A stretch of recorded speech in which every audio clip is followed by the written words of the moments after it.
जब घर टूटते हैं तो सिर्फ ईंटें नहीं गिरती बल्कि उम्मीदें भी साथ में ढह जाती हैं। तोड़फोड़ के शोर समेत सन्नाटा सबसे ज्यादा दर्द देता है। गरीब की जमीन पर बड़े सवाल हमेशा सबसे भारी होते हैं। बुलडोजर न्याय नहीं लाता, डर और दर्द भी लाता है। नमस्कार, मैं हूं दीक्षा और आप देखना शुरू कर चुके हैं 4 PM गुजरात। दोस्तों, अहमदाबाद की उस सुबह किसी को अंदाजा नहीं था कि शहर की हवा में धूल चीखे और टूटते सपनों की आवाज भरने वाली है।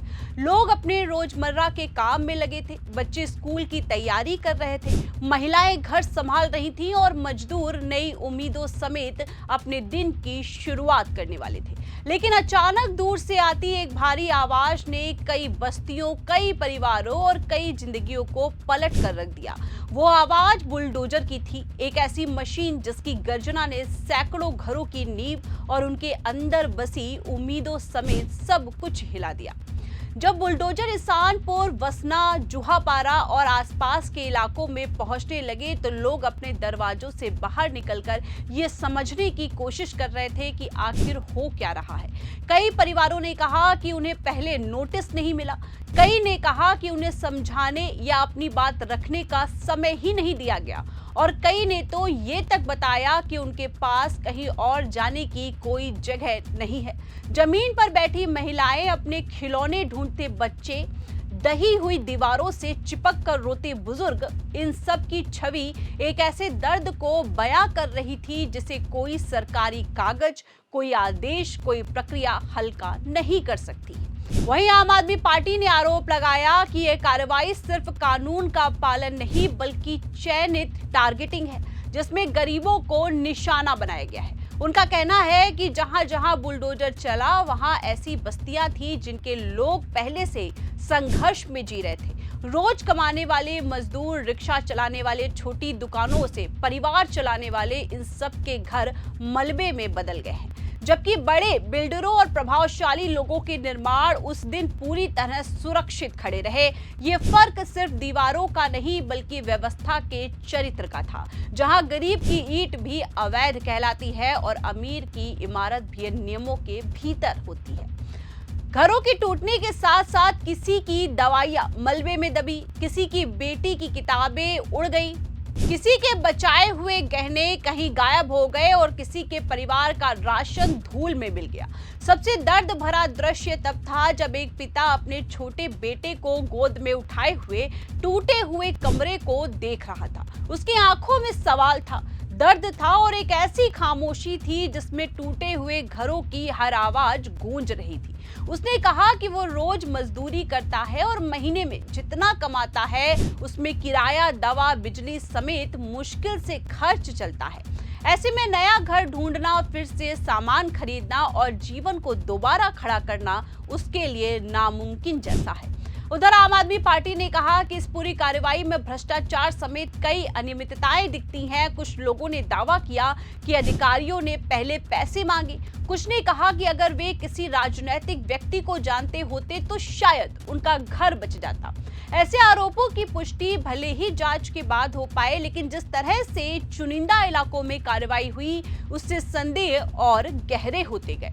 आम आदमी पार्टी ने कहा कि बीजेपी सरकार गरीबों की जमीन, घर और अधिकारों के साथ राजनीतिक रणनीति खेल रही है। उन्होंने कहा कि ये डिमोलिशन शहर सुंदर बनाने का प्रयास नहीं बल्कि कमजोर वर्ग को हटाकर नई योजनाओं के लिए रास्ता साफ करने का तरीका है। वहीं बीजेपी ने इन आरोपों से इंकार करते हुए कहा कि प्रशासन सिर्फ अपना काम कर रहा है और अवैध निर्माण को हटाना कानूनन जरूरी है।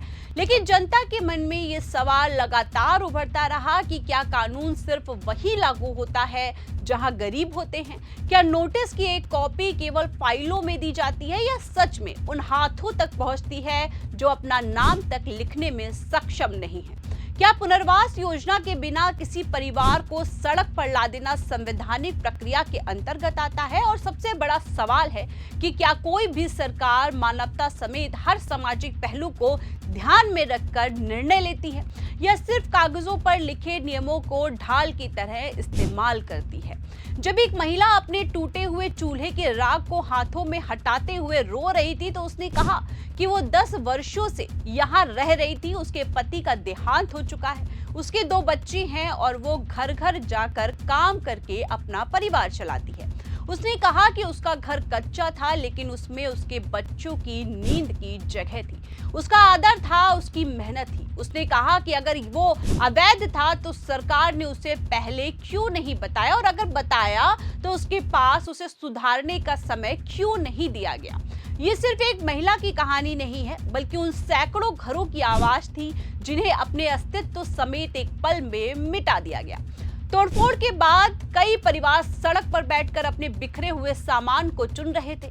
किसी के पास दवाई का पत्ता बचा था, किसी के पास टूटा हुआ फ्रेम, किसी बच्चे के पास अपनी कॉपी मलबे से निकाली हुई और आंखों में आंसू भरकर अपनी मां को दिखाते हुए। जी हाँ, ये नजारा देखकर कोई भी ये नहीं कह सकता था कि ये सिर्फ कानूनी कार्रवाई थी, ये इंसानियत की परीक्षा थी और राजनीति की असलियत भी। वहीं इस घटना ने पूरे गुजरात में एक सवाल को जन्म दिया, क्या विकास का मतलब केवल सड़कों पर फ्लाईओवर, मेट्रो और लेक फ्रंट बनाना है, या उसमें उन परिवारों की सुरक्षा भी शामिल है जो अपनी मेहनत से शहर को चलाते हैं। विकास का मॉडल क्या गरीबों को साथ लेकर चलता है, या उन्हें रास्ता साफ करने का साधन बनाता है? और क्या सरकार का दायित्व तो सिर्फ भवन हटाना है, या उन जिंदगियों को भी बचाना है जो उन्हीं भवनों में बसी होती हैं?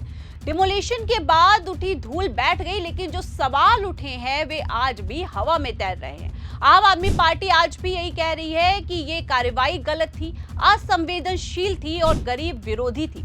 बीजेपी अब भी ये कह रही है कि एक कानूनन कार्रवाई थी, लेकिन उस विवाद के बीच खड़ी जनता अपने उजड़े घरों समेत एक ही बात सोच रही है, अगर न्याय सच में बराबर होता तो बुलडोजर भी बराबरी से चलता।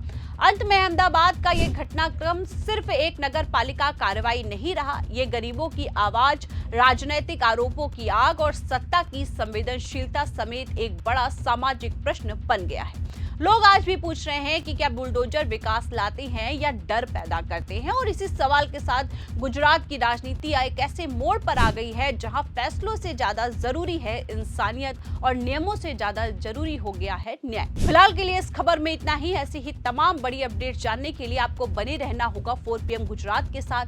ज्यादा से ज्यादा चैनल को लाइक करिए, शेयर करिए और सब्सक्राइब करिए। आप सबके सहयोग का तहे दिल से धन्यवाद। नमस्कार।